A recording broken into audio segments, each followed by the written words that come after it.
It was called the breaking wheel, but it didn't just break bones. It shattered souls. It twisted the screams of the condemned into a spectacle so depraved, it drew cheering crowds like a festival. Imagine this. A man tied spread eagle to a giant wooden wheel, limbs splayed over its spokes like meat on a butcher's block. A masked executioner raises a thick iron bar and drives it down. Once, twice, over and over again. Bones snap like dry branches. The body contorts. But death isn't the goal. Not yet. Pain is the point. Because this isn't just a punishment. It's a performance. Public, religious, even joyous, for those watching.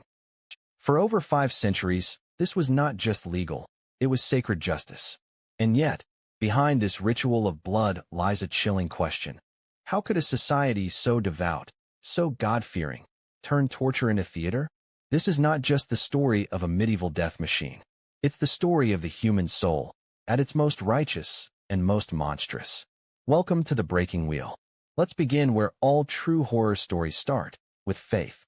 Before the wheel ever shattered bones, it was forged in scripture and fear. In medieval Europe, justice wasn't just a civic duty. It was divine will. Every crime, every punishment, every lash of the whip or tightening of the noose was framed not merely as deterrence, but as spiritual cleansing. Society didn't believe in rehabilitation. It believed in retribution. At the heart of this bloody moral code was the belief that sin infected the soul like rot. And like rot, it had to be cut out. With fire, with steel, with suffering. The church didn't invent brutality, but it sanctified it. In the 13th and 14th centuries, canon law and royal justice fused into a monstrous hybrid. One rooted in Leviticus, the book of Job, and the idea that pain purifies. To suffer was to atone. To bleed was to cleanse. To die in agony was to satisfy God's wrath. And so, crimes that threatened the spiritual fabric of society, murder, theft, heresy, treason, were punished with symbolic violence. Each punishment mirrored the crime in grotesque proportion. Steal, lose a hand. Blaspheme, lose a tongue. Defy the crown, or God, and you face something worse. That's where the wheel rolled in. The breaking wheel didn't emerge in a vacuum. It evolved alongside a legal system built on public spectacle and theological terror. An execution wasn't hidden behind prison walls. It was staged before thousands, often outside churches, with priests present and blessings given. Theologians debated the number of blows needed. Clerics read the last rites as bones were broken. This was not cruelty. This was righteousness. In France and the Holy Roman Empire, particularly Germany, the wheel became the favored sentence for the worst offenders, those considered godless and inhuman. They weren't just killed. They were deconstructed, piece by piece, in front of their families, in front of laughing children, in front of a God who, apparently, approved. Legal codes such as the Saxon Spiegel and the Carolina, the criminal code of the Holy Roman Empire, laid out the details with chilling precision. Where to strike, how many limbs to break, whether death should come swiftly or only after days of agony. This was not chaos. It was ritual. And as rituals go, it had a sacred order. The wheel was both an instrument and a symbol, a circle of justice, enclosing crime and punishment, life and death. But the origins of the wheel weren't just theological. They were technological, because someone, somewhere, had to build it. No one knows the name of the first man to die on the wheel, but his screams echoed into history. It began, as many horrors do, with a simple idea: what if a man could be broken before he was killed? The earliest records of wheel-based torture appear in antiquity, long before medieval Europe. Greek myths speak of Ixion, bound to a fiery spinning wheel as punishment for desiring Zeus's wife. But that was myth. Reality made it worse. In the Roman Empire, wheels were sometimes used in executions, though never standardized. Victims might be tied to cartwheels or lashed to wooden frames. But the medieval mind took these fragments and forged something methodical, purpose-built, brutally efficient. By the 12th century, the breaking wheel had entered European legal tradition in earnest. And once it was in, it spread like plague. Across France, Germany, the Low Countries, and Eastern Europe, it became the ultimate tool of capital punishment. But it wasn't just the wheel that mattered. It was what was done with it. There were variations. Some versions used large wagon wheels. Others were specially constructed with spokes spaced to expose limbs. In certain regions, victims were lashed to a cross first, then transferred to the wheel. In others, they were broken directly atop it, limbs threaded through the gaps like meat between bars. The process was horrifyingly clinical. First, the condemned was paraded before the public, naked or near naked, beaten, humiliated, then tied to a scaffold or laid flat on a bench. The executioner, often wearing ceremonial garb, lifted a heavy iron bar, called the cudgel. Then came the strikes. Each blow aimed to crush, not cut. Bones were pulverized without piercing the skin. Arms, legs, hips, shoulders, sometimes in a precise pattern, lower limbs first, upper second. This wasn't random. It followed a script. The French called it la rouée, and the Germans, Rädern. It was recorded in court documents, law books, and death warrants. Judges determined how many blows were required. Sometimes it was 4, sometimes 8. In particularly heinous cases, 12. 12 deliberate, calculated breaks. One for each apostle, perhaps, or each hour of Christ's agony. And then came the wheel itself. The broken man was lifted, his mangled limbs woven through the spokes. The wheel was hoisted onto a tall pole, visible for miles. There he would hang, sometimes for hours, sometimes for days. Birds came first, then insects, and always, eventually, death. But here's the darkest twist. Survival was possible. In rare instances, victims endured for days. They moaned, they prayed, they begged, and the crowd watched. Because this wasn't just punishment. It was theater. The wheel was not designed to be fast. It was designed to be slow, to linger. And that made it perfect for a society obsessed with public morality. The longer the criminal suffered, the more satisfying the message. Evil has a price. And we, society, church, state, will make you pay it. But not everyone found that message comforting. Some began to wonder, what happens when justice looks like sadism? Those questions, however, would come later. In the beginning, all that mattered was order. One blow, one scream, one bone at a time. The machinery of death had been built. But its true horror would come with the ritual. It wasn't just death, it was liturgy, theater, and a deeply spiritual descent into agony. By the 14th century, the breaking wheel had become more than a method of execution. It was a sacred event. Every stage of it choreographed, rehearsed, and blessed. A grim sacrament that the entire town was expected to attend. It began with the procession. At dawn, church bells rang, not for mass, but for judgment. The condemned was brought from the dungeon, shackled and barefoot. Priests trailed behind, chanting prayers for the soul soon to be separated from its body. The path led through the town square, past merchant stalls, homes, and wide-eyed children. The message was clear. This is what happens when you sin. The scaffold stood tall, often built the night before. A simple wooden platform, or, for more elaborate executions, a multi-tiered stage complete with banners and emblems of justice. Swords, crosses, scales. A cartwheel leaned ominously against the side. Spectators gathered by the thousands. Nobles sat on raised benches. Peasants crowded at the foot. Vendors sold food and drink. There was laughter, gossip, even betting. This was punishment as festival. Then came the announcement of guilt. A town crier or judge would read aloud the criminal's sins: murder, robbery, sacrilege, treason. The list was long, the voice stern, the crowd jeering. The condemned, often beaten into delirium, rarely responded. But if they did, pleas for mercy were ignored. The verdict was already written. Then came the rites. A priest offered final absolution, though some refused to grant it. After all, what mercy does a thief deserve? Others read psalms over the weeping, broken prisoner, offering spiritual comfort before the flesh was undone. And then it began. The binding came first. The victim was lashed to a wooden platform or directly to the wheel itself.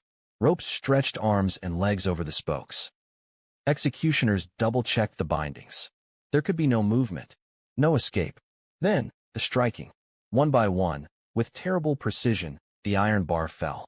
Each hit was delivered with exact force, enough to fracture bones, but not cause immediate death. The aim was maximum pain, minimum blood. The crowd didn't flinch. They leaned in. Each blow echoed across the square like a gunshot. First the tibias, then the femurs, the arms next, the ribs saved for last. The condemned screamed, convulsed, sometimes passed out, only to be revived by cold water or smelling salts. The ritual demanded consciousness.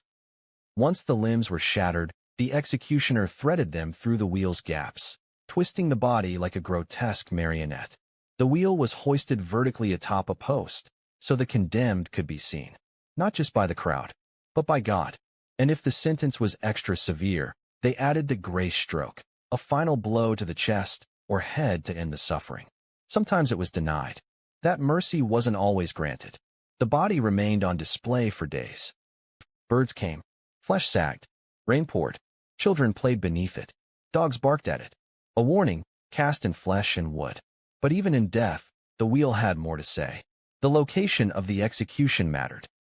Outside city walls meant dishonor. Near a church meant spiritual importance. On a hilltop, that was a beacon of fear. Every detail was a symbol. Every motion a message. This wasn't just about justice. It was about control. Over crime. Over the people. Over the very idea of mercy. And the scariest part? It worked. Crime dipped in places where the wheel was used. Or perhaps, people just became better at hiding. The ritual was over. The wheel, bloodied and splintered, would be cleaned, or sometimes burned. The executioner paid. The crowd dispersed. And life went on. But not always. Because sometimes, the victim didn't die. Sometimes, their heart kept beating. For hours. For days. And that's when the nightmare truly began. Death was supposed to be the end, but on the wheel, it sometimes refused to come. The execution was over. The wheel was raised. And the crowd went home. But the condemned remained, alone, broken, and suspended between life and death. You might think that after such a brutal ritual, death would come swiftly. But it didn't always. In fact, some victims survived. Not minutes. Not hours. Days. Imagine the scene. A shattered man, his limbs twisted grotesquely through a wooden wheel, bones jutting beneath bruised skin, eyes swollen, lips parched. Still breathing. Still conscious. Still suffering. The executioner had done his job well. Too well. The bones were broken, but no vital organs pierced. The body was in ruin, but the heart still beat. The lungs still filled. The brain still felt. And worst of all, he couldn't move. Couldn't swat the flies. Couldn't scream loud enough to be heard. Couldn't stop the slow pecking of crows at his flesh. These victims weren't simply dying. They were decaying alive. Medieval chronicles describe cases that defy belief. In 1581, in the town of Magdeburg, Germany, a man named Hans Steininger was broken on the wheel for robbery and murder. He survived 3 days, conscious the entire time. Witnesses claimed he prayed aloud for mercy on the third night. The townspeople begged the executioner to grant a final blow. He refused. The sentence had been carried out. God would decide the rest. In another case, a French man named Thomas Burcard lived 4 days on the wheel, his bones mangled beyond recognition. Crows had eaten part of his cheek by the time death came. And this wasn't rare. Executioners were trained to prolong life, not end it. They avoided the head and chest. They targeted joints and long bones. In some regions, they were even rewarded for how long a victim survived. The longer the suffering, the more perfect the justice. And this suffering served a purpose. It was theology. The pain was seen as purification. The longer one suffered, the more sin was burned away. In some twisted moral logic, the wheel became a path to salvation. But only if you endured. And endure some did. Barely. Some victims became pilgrims. After surviving the wheel, rare, but recorded, they were sometimes granted freedom. Not because of mercy, but because their survival was seen as divine intervention. God had spared them. Their punishment had been served. Their bodies ruined, but their souls allegedly cleansed. One man in 1600s Bohemia was broken on the wheel and lived. He later became a monk, speaking of visions he saw during his torment, demons, angels, the Virgin Mary watching in silence. He walked with crutches for the rest of his life. But he claimed he was reborn. But for most, the end came not with mercy, but with decay. Rain soaked them. Winds chilled them. Birds picked at them. And when they finally died, Their corpses were left to rot in public view. Decomposition was part of the punishment. Let the people see what becomes of the wicked. And see they did. Children grew up under the gaze of skeletal remains strapped to wheel posts outside the gates. Every time they passed, they were reminded, step out of line, and this is your fate. But not every broken man was a criminal. Some were saints. And that's where the wheel took a strange turn, into martyrdom. The same wheel that shattered killers' bones also became the throne of saints. Not every man who died on the wheel was a villain. Some were heroes of faith, at least in the eyes of the church. The most famous? Saint Catherine of Alexandria. A brilliant scholar and Christian noblewoman in the 4th century, Catherine publicly defied the pagan Roman Emperor Maxentius. She refused to renounce her faith, refused to marry him, refused to bow. So, he sentenced her to die? By the wheel. According to legend, Catherine was tied to a spiked breaking wheel, an even more horrific variation of the standard device. But as the execution began, something miraculous happened. The wheel shattered. Not her bones. The wheel itself splintered apart, destroyed by divine power, the story goes. And in its fragments, the crowd saw not punishment, but proof. Proof that Catherine's faith was real, that God had intervened. She was ultimately beheaded, but her legend endured. The breaking wheel became known throughout Christendom as the Catherine wheel. To this day, that term survives, not just in history books, but in fireworks, shaped in a spinning circle of sparks.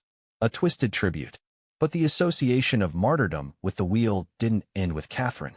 Throughout the medieval period, heretics, reformers, and political dissidents were often executed on the wheel, publicly condemned as criminals, privately remembered as martyrs. Take Jan van Essen and Hendrik Vos, two early Protestant preachers executed in the Spanish Netherlands in 1523. Though not broken on the wheel, their fates sparked waves of sympathy across Europe. Many like them were sentenced to wheels as symbols of the state's wrath against religious blasphemers. And over time, this fusion of pain and piety made the wheel ambiguous. Was it a tool of justice or a tool of fear? Catholic and Protestant chroniclers both recorded executions where the condemned sang hymns from the wheel, where they forgave their executioners, where they smiled through bloodied mouths as if already standing before God. These weren't just punishments anymore. They were performances of faith. And the people watching? They weren't just cheering. Some were weeping. Some were praying. Some were starting to doubt. Because if a man could suffer so much, so publicly, and still profess innocence, what if he was innocent? What if the wheel wasn't breaking evil? What if it was creating it? In the 16th and 17th centuries, as witch trials swept across Europe, the wheel was sometimes used not just for execution, but for extraction. Of confessions, of names, of souls. Torture wasn't just a sentence. It was a prelude. And many witches broke on the wheel confessed to sins they never committed. Curses, pacts with the devil, midnight orgies. Anything to make the pain stop. The line between criminal and martyr blurred. But even as that line vanished, the audience remained. Because whether sinner or saint, the wheel was always a show. And every show needs its crowd. Soon, execution days became the most anticipated events on the calendar, even more than weddings or coronations. Because the wheel didn't just break bodies, it entertained minds. And what happens when justice becomes spectacle? It began as punishment, but by the height of the Middle Ages, the wheel was a form of public amusement. They came with picnic baskets, whole families, mothers holding infants, fathers grinning with mugs of ale, children perched on shoulders, eyes wide with anticipation. Not for a feast, not for a festival, but for an execution. And not just any execution, the wheel. By the 15th century, the breaking wheel had become a cornerstone of civic spectacle, a macabre form of entertainment sanctioned by both church and state. It served moral purpose, yes, but also satisfied something darker. Curiosity, cruelty, catharsis. Public executions were social events. Cities announced them in advance. Townsfolk traveled for miles. Vendors set up stalls. Musicians sometimes played. In Paris, it wasn't uncommon for execution days to draw thousands. And the wheel? It was the main attraction. People arrived early to claim the best spots. The closer to the scaffold, the better the view. They wanted to see the blows, to hear the cracks. Not everyone watched with horror. Some laughed. Some clapped. Some took bets on how long the condemned would last. And the most infamous criminals? They were celebrities. A notorious bandit? A serial murderer? A traitor to the king? These were the stars of the show. Their faces etched on pamphlets. Their crimes retold in taverns. Their deaths anticipated. Executioners, too, became known. Some were praised for their efficiency. Others, for their artistry. In Germany, the famed executioner Franz Schmidt kept a diary detailing over 300 executions, including many by wheel. His accounts are cold, methodical, professional. He was respected, feared, paid well. Some towns even passed laws to ensure clear lines of sight for public executions, mandating elevated platforms, sloped terrain, or scaffold placement near town centers. The audience needed to see everything. This wasn't justice. This was theater. And like any good theater, it had audible reactions. Gasping when bones broke. Groaning when blood spilled. Crying when a condemned man screamed for his mother. And sometimes cheers. Because for many in the crowd, this wasn't just a performance. It was a moral reaffirmation. They left feeling cleansed. They watched evil punished, and in doing so, felt righteous. They weren't the ones on the wheel. They were better. But beneath that self-satisfaction lurked something ancient and primal. Schadenfreude. The pleasure of watching others suffer. The wheel, in all its horror, allowed people to safely confront the darkest parts of themselves, then walk away. And the state encouraged it. Why? Because a population entertained is a population controlled. The wheel was a warning and a release valve. It kept order. It fed gossip. It reinforced the power of the law. But not everyone was fooled. Some began to question this public obsession with pain. Pamphlets and sermons circulated, condemning the spectacle of death. Early humanists called it barbaric. Reformers said it corrupted the soul. Yet the people kept coming. Again and again.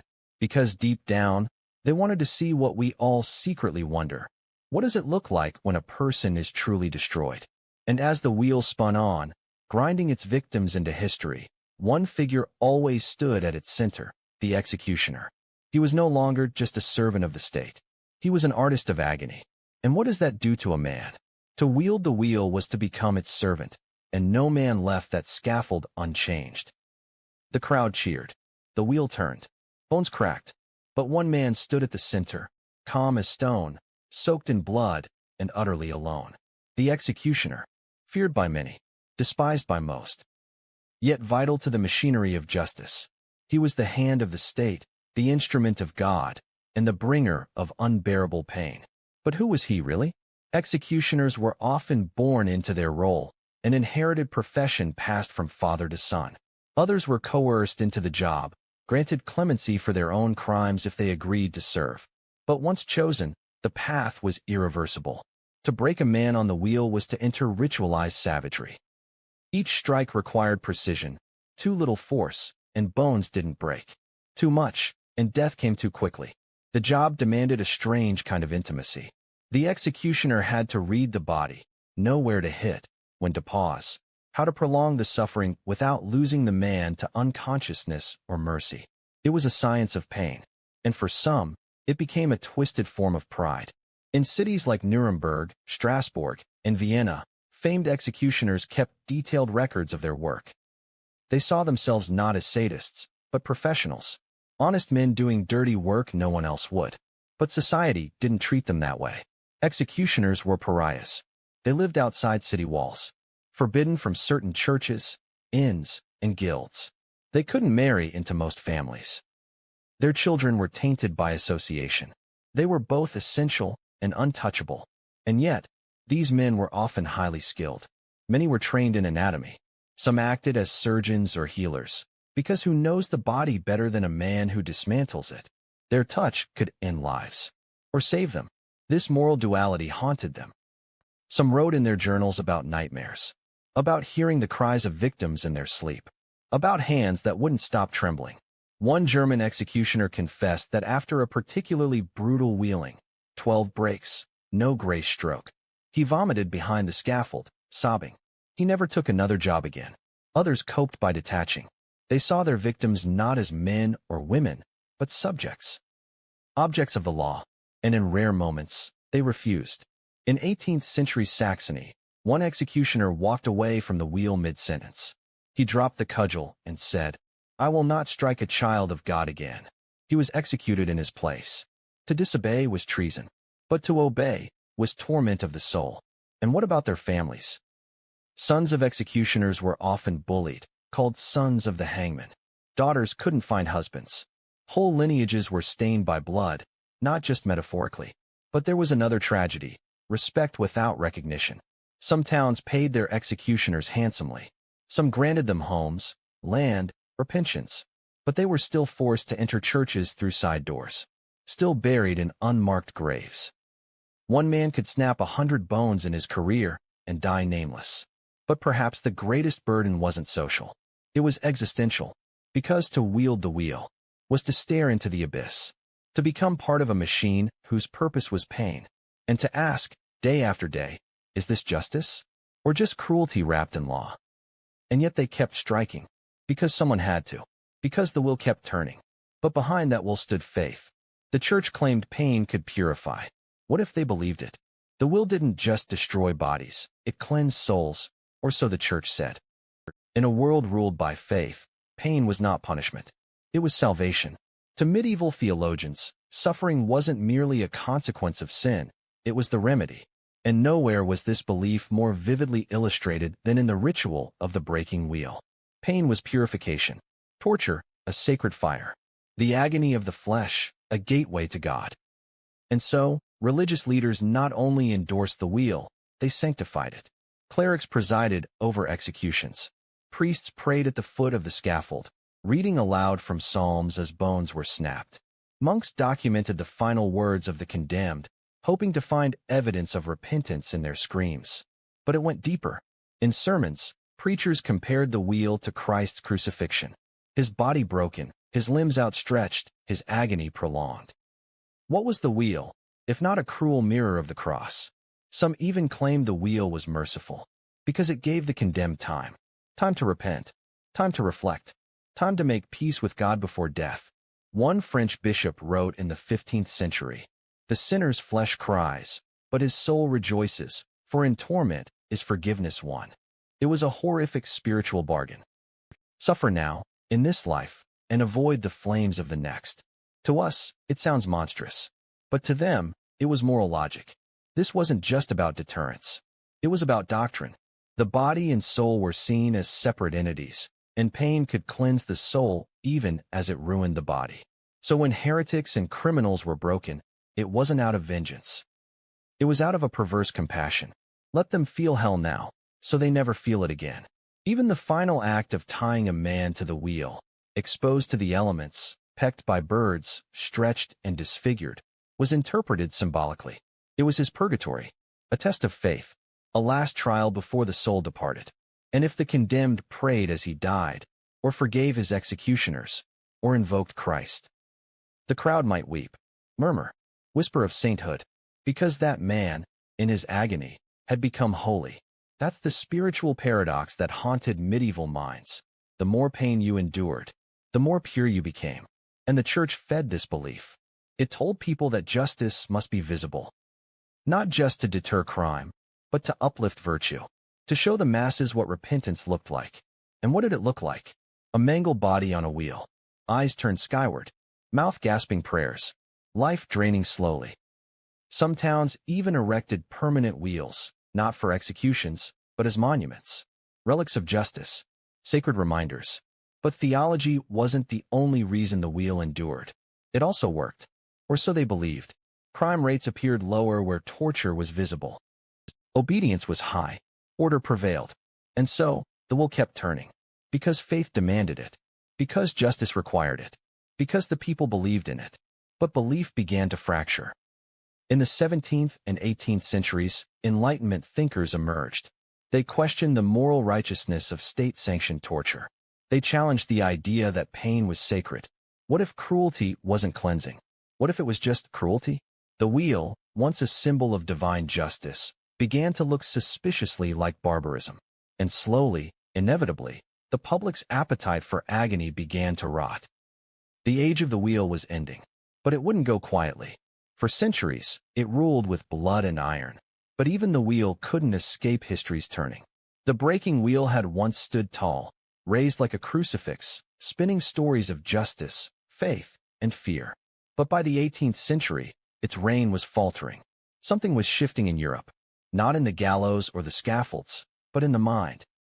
The Enlightenment had arrived, and with it came questions that sliced deeper than any iron bar. What is justice without mercy? What is law without humanity? What kind of society defines righteousness through torture? The great thinkers of the age, Voltaire, Beccaria, Rousseau, began to attack the moral foundation of corporal punishment. They called it primitive, uncivilized, a relic of tyranny masquerading as virtue. And they had ammunition. Cases of mistaken identity, of innocent men broken before truth emerged, of public executions turning into mob riots, of condemned souls who died screaming their innocence as bones shattered like glass. These were no longer signs of justice. They were signs of a failing system. One such case lit a fire across Europe. Jean Collot, a Protestant merchant in Toulouse, was sentenced to die on the wheel in 1762 for allegedly murdering his son to prevent a Catholic conversion. The trial was rushed, evidence thin, and yet Collot was broken publicly, his screams echoing for hours. Later, it was revealed he was innocent. Voltaire took up his case. He launched a campaign that shook the continent. Pamphlets, essays, letters. He wrote, "Torture is the invention of tyrants and the tool of fools." The public began to listen. Where once there had been crowds hungry for agony, now there was shame, sympathy, disgust. Governments felt the pressure. In Prussia, Frederick the Great outlawed torture in 1740. Austria followed suit. France banned the breaking wheel officially in 1789, the same year the French Revolution began. The symbols of old-world cruelty were falling fast. Heads rolled, thrones cracked, and the wheel was burned. Not everywhere, and not at once. In some rural regions, it lingered, out of tradition, out of fear. The last known use of the breaking wheel occurred in 1841, in Prussia. A man named Raderman was sentenced to death, but in a final irony, he was executed by beheading, the wheel spared for symbolism alone. And then silence. The wheel disappeared from law books, from scaffolds, from cities, but it didn't vanish from memory. It lived on in folklore, in superstition, and in the architecture of fear. Churches kept relics of St. Catherine's wheel. Towns left old execution wheels to rust on hilltops, grim reminders. And in language, too, the wheel remained. Breaking on the wheel. Catherine wheel. Turning the wheel of fate. Even fireworks bore its name, spinning in the night, a strange celebration of a tool that once mutilated flesh. The Age of Enlightenment had crushed the wheel, but the darkness it symbolized? That never left. Because while the wheel may be gone, the impulse behind it remains, the need to punish, to purge, to make suffering public. And so we arrive at the present, where the wheel no longer turns, but its shadow still falls. But before we reckon with that shadow, we must ask, what did we inherit? What did the wheel teach us about power, pain, and justice? And more disturbingly, what part of it have we kept? The wheel is gone, but what it represented, that lives on, in ways far more subtle and far more terrifying. We no longer gather in public squares to watch a man's body break under iron blows. There are no executioners in crimson robes, no wheels raised like crucifixes on the edge of town. But don't be fooled. The spirit of the wheel still haunts us. Modern justice has traded the cudgel for the courtroom, the scaffold for the sterile cell. But the impulse to humiliate, to torment, to make an example, still pulses beneath the surface. Today, we call it public shaming. Life sentences without parole, solitary confinement. Invisible, clinical, but no less devastating. Prisons overflow with bodies. In some nations, men rot in cells so small they can't stand. In others, executions are hidden behind closed doors, efficient, silent, and forgotten. We don't watch anymore, but we still punish. And in many places, still kill. And now, it's not just the state. The public has become its own executioner. A single accusation online can ruin a life. Cancel culture, doxing, digital crucifixion. We don't swing hammers.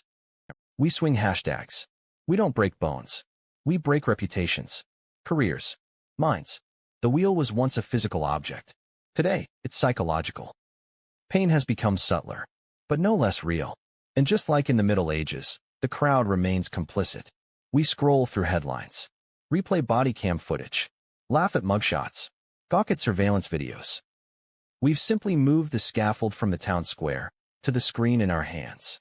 Have we truly evolved? Or have we just hidden our brutality behind layers of abstraction? Even our laws echo the past. In some countries, torture is still sanctioned. Executions still occur by hanging, firing squad, electric chair. The guillotine may be gone, but its logic survives. And always, we justify it. Justice must be done. An example must be made. He got what he deserved. Sound familiar? It should. It's the same rationale that echoed through cobbled streets 500 years ago as the crowd cheered a man's bones breaking beneath a wheel. This isn't to say justice has no place. But the line between justice and revenge is razor thin. And when pain becomes performance, when punishment becomes entertainment, we are no longer protecting society. We are indulging something darker. That is the final lesson of the breaking wheel. It wasn't just an execution device. It was a mirror, one that reflected the darkest urges of a society that believed it was holy. And now, the mirror is still there. We just don't want to look. The breaking wheel was not just a tool of execution. It was a symbol of everything a society can become when fear, faith, and vengeance collide. For centuries, it stood at the center of public life, a wheel raised high, turning slowly, grinding bone and soul beneath the weight of law and belief. Its victims, some guilty, some innocent, were offered not mercy, but spectacle. And the crowd came. Always, the crowd came. Because the wheel wasn't just about punishment. It was about control. It was about making pain visible and palatable. We like to think we've moved beyond such cruelty. But have we? The scaffold is gone. But the hunger to punish, to destroy, to watch, still lingers. Maybe the wheel was never really about justice. Maybe it was always about us. If this story disturbed you, good. It should. Because history's darkest devices were forged not in dungeons, but in the hearts of men who believed they were right. Let that sink in. Subscribe for more stories that history tried to bury. Drop a comment. Was this the darkest punishment you've heard of? Watch our next shocking story here. And remember, the wheel is gone, but what it revealed